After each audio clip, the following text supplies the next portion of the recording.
The night is so still that it seems the air itself is holding its breath. Beyond the low roll of fog over the camp, rows of canvas tents stand motionless under the pale wash of the moon. A faint clink of tin somewhere, a cough, a horse stamping in mud, the ordinary whispers of wartime captivity. But then, from the British officers' quarters, a sound rises that doesn't belong to this landscape of wire and frost. It is thin at first, almost uncertain, a needle trembling on shellac, and then the unmistakable voice of a gramophone begins to pour through the air. The melody drifts, fragile and human, over fences meant to divide. It is a waltz. German prisoners lift their heads from their blankets. The guards pause mid-step. For a moment, everyone listens, caught between disbelief and longing. The music doesn't shout. It soothes. Its warmth reaches through the cold November air and into bones that have forgotten softness. Some men smile shyly. Others close their eyes, imagining hearths they left behind, faces they might never see again. The gramophone keeps spinning, indifferent to rank or uniform, its brass horn glinting like a small sun in the candlelight. It feels absurd, this delicate beauty blooming in a place designed for endurance and control. Yet in that absurdity lies the first tremor of something profound, comfort used as command, humanity as influence. By the time the record slows, the silence that follows is not the same as before. It has been changed, thickened by memory, softened by shared astonishment. The prisoners glance at one another, unsure if they should speak. The guards avoid eye contact, perhaps sensing that something invisible has crossed the wire. The night resumes its stillness, but the air now hums faintly, as if the music still lingers somewhere just beyond hearing. And in that quiet, a question begins to form, not shouted, not spoken, but deeply felt. What kind of war makes use of tenderness? For the German prisoners, astonishment arrives quietly. At first, they suspect a trick. Perhaps the tune is meant to mock them, some British jest to remind them of what they've lost. Yet as the melody continues, smooth and unbroken, that thought falters. The sound is too gentle, too filled with nostalgia to be cruelty. They listen harder, straining to recognize the notes, a waltz their mothers might have hummed, a salon piece from Vienna, now echoing through a cage of mud and wire. Disbelief loosens its grip, and something else takes its place, reflection. A few men exchange glances, hesitant smiles forming like truce flags in the dark. The music does not belong to the enemy. It belongs to everyone who has ever longed for home. For a brief, unguarded moment, they are not captives or soldiers, but simply men remembering warmth. The guards, standing near the fence, look on in silence, aware that the distance between them feels narrower than before. In that strange shared calm, the prisoners sense an unexpected truth, that even in war, the human spirit seeks beauty, and when it finds it, astonishment turns into a quiet, almost sacred understanding. When dawn edges across the camp, the question lingers like smoke over the frost. Was that music a kindness or something more deliberate? The prisoners cannot decide. The British officers, too, know the power of such gestures, that warmth can disarm more effectively than fear. In a world built on command and obedience, the gramophone becomes a strange instrument of control, one that touches the mind rather than the body. If music can soothe an enemy, can it also reshape him? Can compassion, offered at the right moment, become its own form of strategy? These thoughts move quietly beneath the camp's routine, unsettling and fascinating all at once. Perhaps this is the new warfare of the modern age, not a struggle for land or victory, but for the fragile architecture of belief inside every human heart. The war of comfort has begun. By 1916, across the British countryside, prisoner of war camps had become small, enclosed worlds of paradox. Behind barbed wire, thousands of captured German soldiers lived lives that, though confined, bore traces of unexpected civility. Many of these camps were built near quiet villages or coastal fields, places chosen as much for their calm as their security. Wooden huts stood in neat rows, their interiors fitted with simple bunks and small stoves. There were gardens, makeshift libraries, and even orchestras formed from whatever instruments could be found. Letters arrived weekly, censored, but rarely cruelly delayed. And parcels from the Red Cross carried soap, tobacco, and news from home. The British command had calculated that order was best maintained not through punishment, but through dignity. A man allowed to feel human was less likely to revolt. So in many camps, discipline was firm, but not brutal.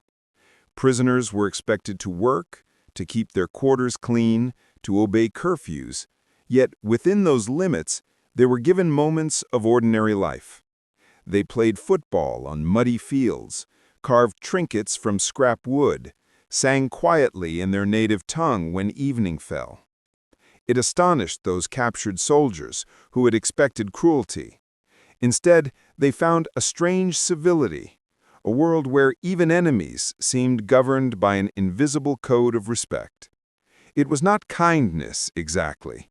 It was control softened by empathy. But to men accustomed to the trenches, that distinction felt like a gift. The gramophones in those camps were never just curiosities. To the British officers who requested them, they were instruments of order, machines that could reach where commands could not. Music softened tempers, filled the empty hours, and quieted the restlessness that could otherwise turn into defiance. Each spin of the record brought a reminder of normal life, laughter, parlor warmth, the hum of a cafe on a faraway street. It calmed men who had forgotten how to feel safe.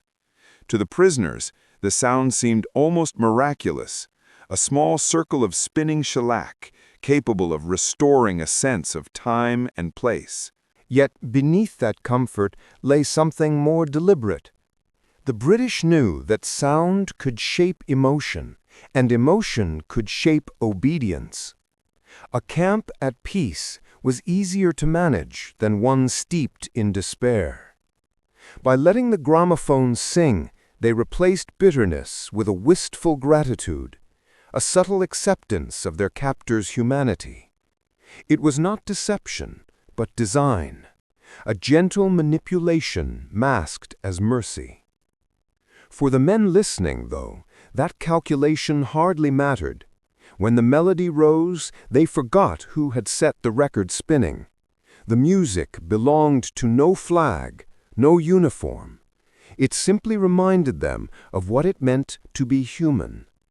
And perhaps that was the most potent strategy of all, to keep the soul alive long enough for it to surrender softly without even realizing it had done so.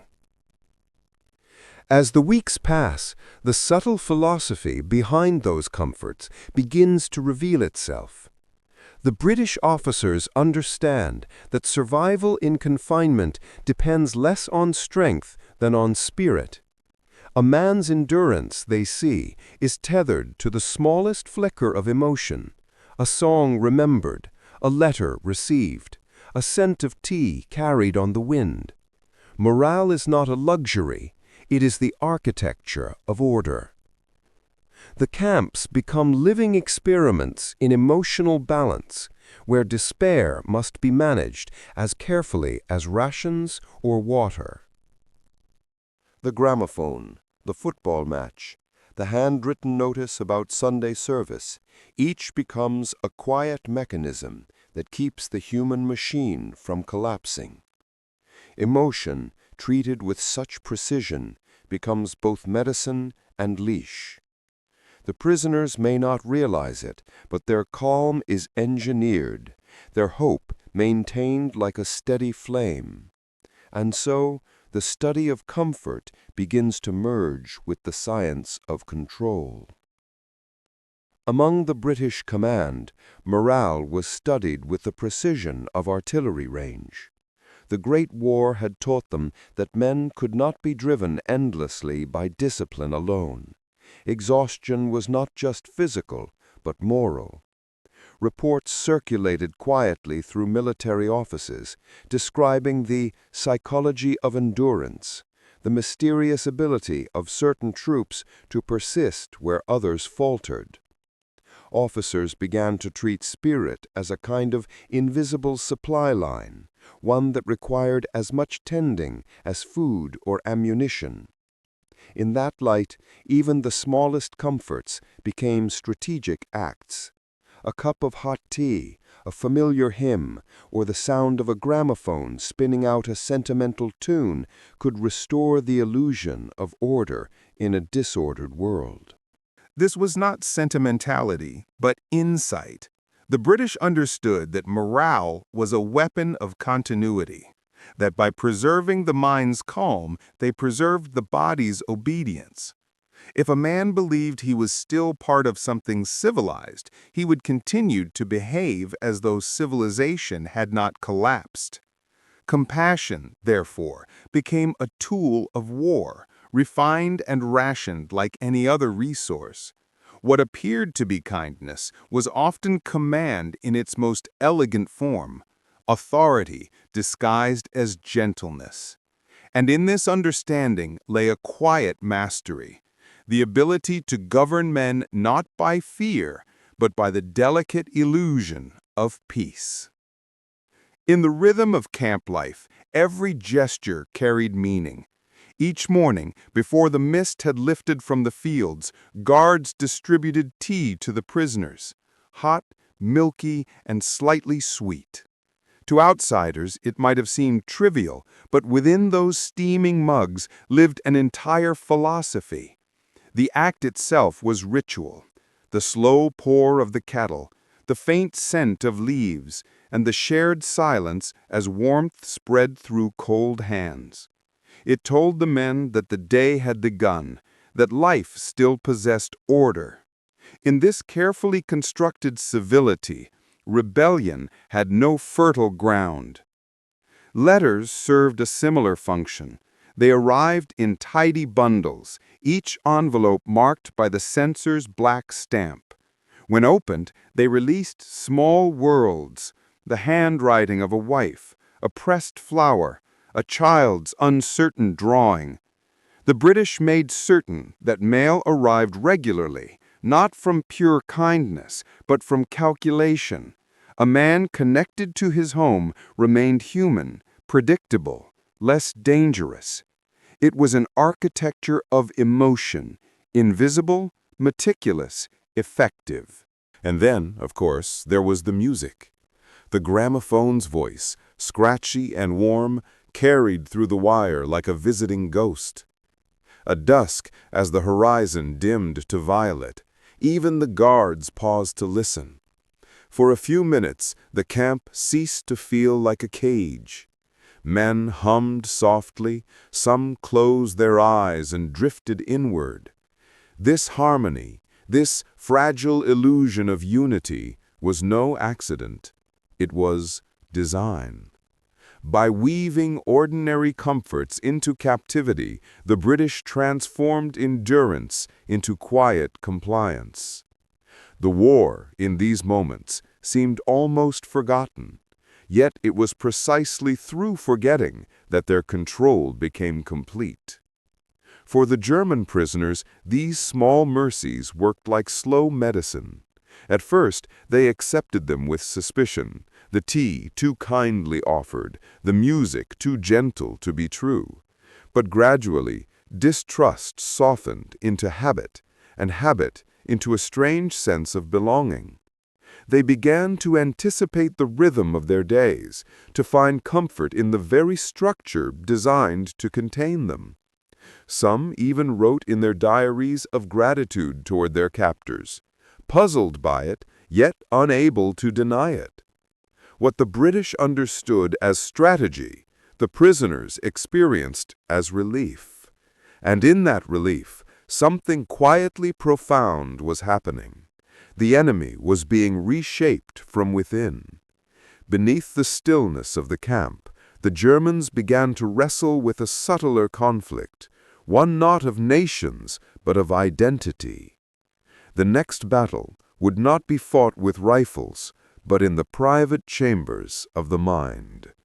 Inside the wire, the days gathered like fog, indistinguishable, heavy, endless. For the German soldiers, captivity was not a single emotion, but a chorus of contradictions. Fear came first, fear of the unknown, of punishment, of being forgotten by the country they had served. Then came homesickness, an ache that no routine could soothe. They spoke of their families in whispers at night, of apple trees and church bells, of mothers' voices calling from open windows. Each man carried a fragment of the world he'd lost, replaying it quietly in the dark, like a prayer. Confusion followed close behind. The British treated them with a restraint that unsettled as much as it comforted. They had expected cruelty, perhaps even revenge. Instead, they found politeness, firm, efficient, almost unnervingly civil. Some prisoners wondered if this was mercy or mockery. Others, too weary to decide, simply accepted it as a strange kind of grace. The barbed wire defined their boundaries, but not their sense of dignity.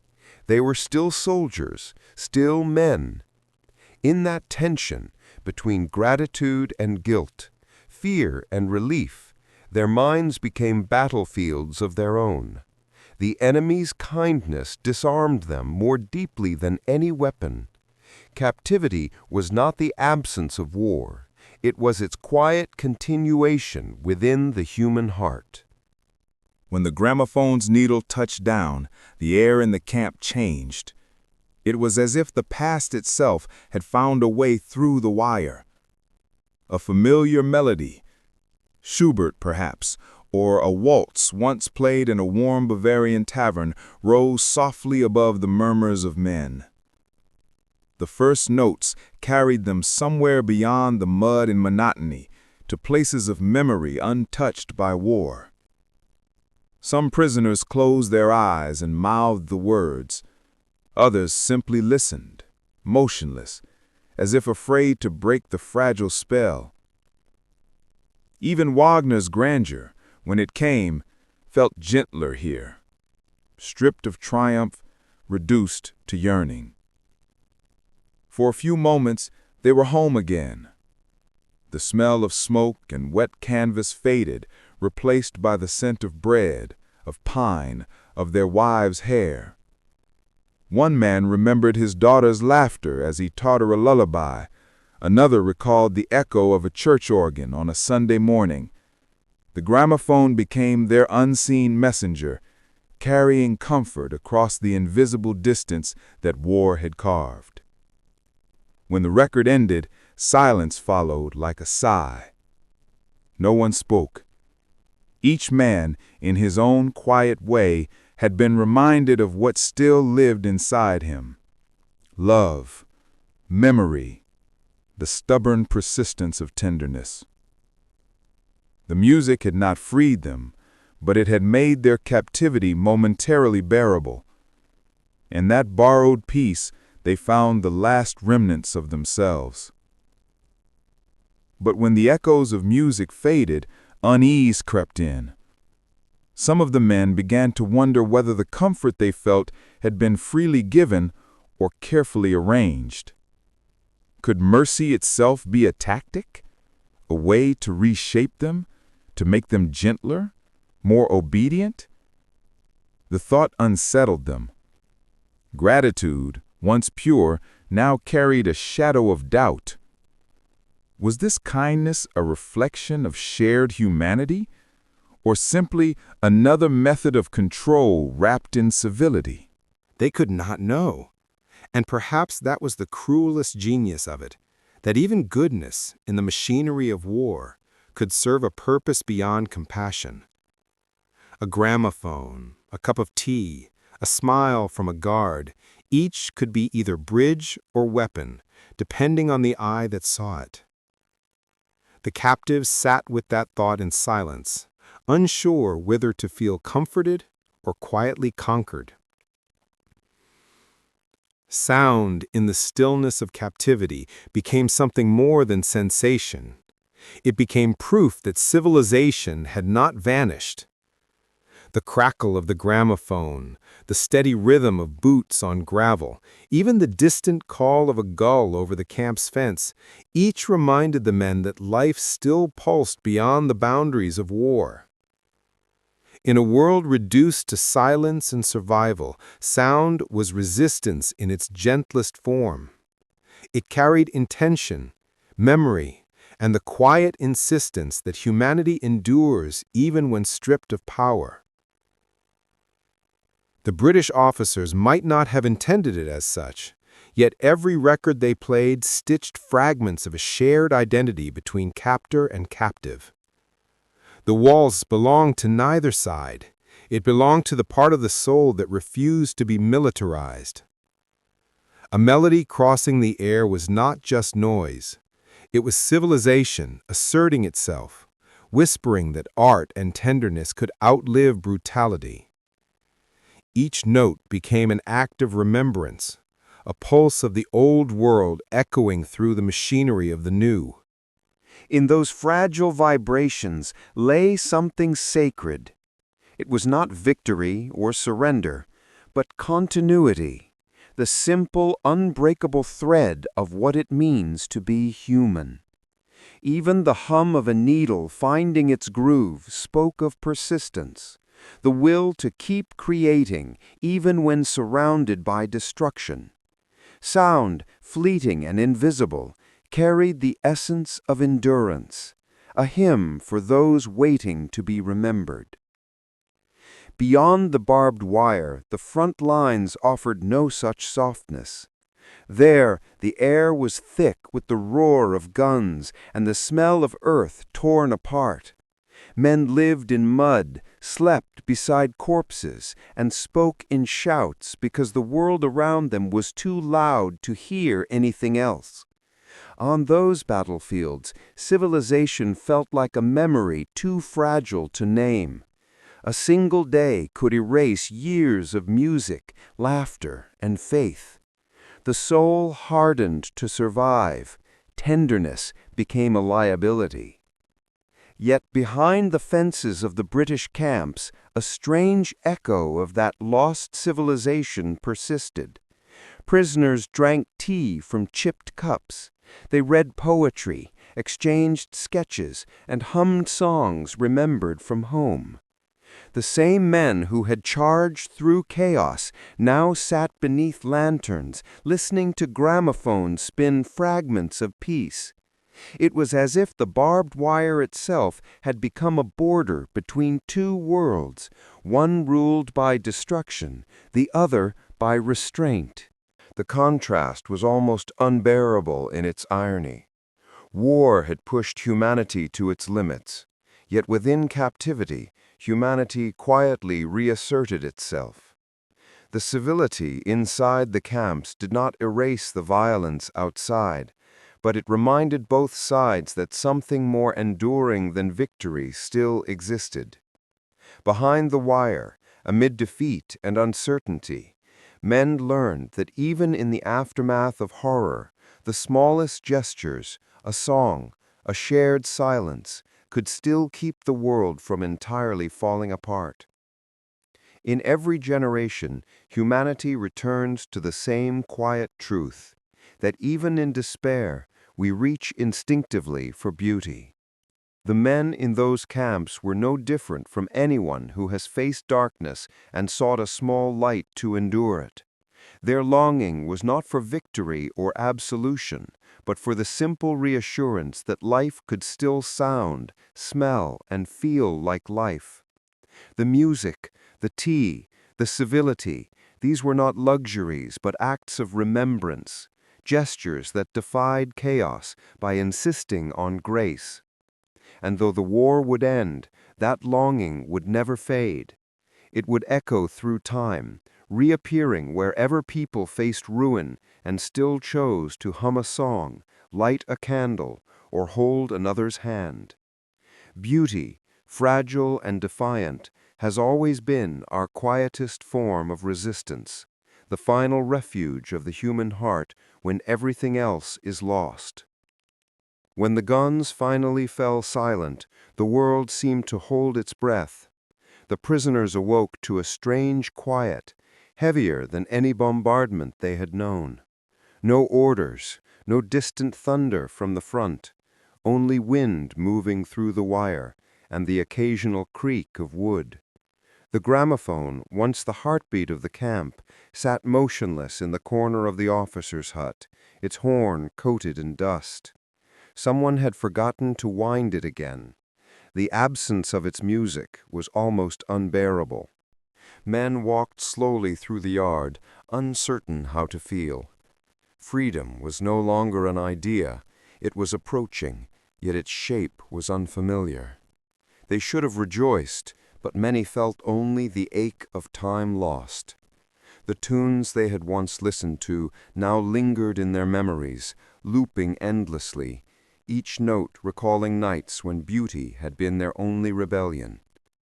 As the British prepared to send them home, the gramophone played one last record. Its crackling melody drifted into the November air, fading against the distant echo of a world rebuilding itself. When the final note dissolved, the silence that followed was complete, not oppressive, but hollow, vast, and strangely tender.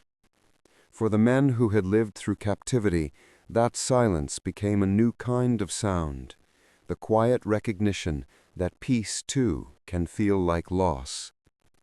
In the days that followed, as prisoners and guards prepared to part, both sides seemed hesitant, unsure of how to say farewell to an experience that had blurred the boundaries between enemy and fellow man. The British officers who had governed through civility discovered that kindness could command far more deeply than fear ever could. They had learned that power wielded with restraint leaves fewer scars and perhaps more lasting influence. The German prisoners, meanwhile, carried home a quieter revelation, that even in defeat, dignity could survive. They had expected cruelty, yet found echoes of decency where they least anticipated it.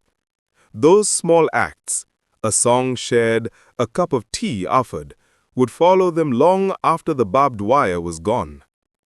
In the hush of departure, they stood as men who had glimpsed each other's humanity. The war had divided them, but compassion, in its simplest forms, had reminded them what it meant to belong to the same fragile species. Years later, when the war had dissolved into photographs and fading memory, some of those men would still recall the music. They would speak of it softly, how in the midst of captivity, a gramophone had reminded them that beauty could survive even the worst of times. That melody, fragile yet enduring, became the echo of something larger than victory or loss. Compassion remembered through sound. Somewhere in an attic, a record might still rest in its sleeve, silent but intact, waiting for a needle to touch it once more. And if it were to be played, perhaps the air would fill again with that same tender calm, the kind that needs no words to explain itself. The music would drift outward, across decades and distances, carrying with it the faint reminder that even when the world fractures, the human heart still knows how to listen.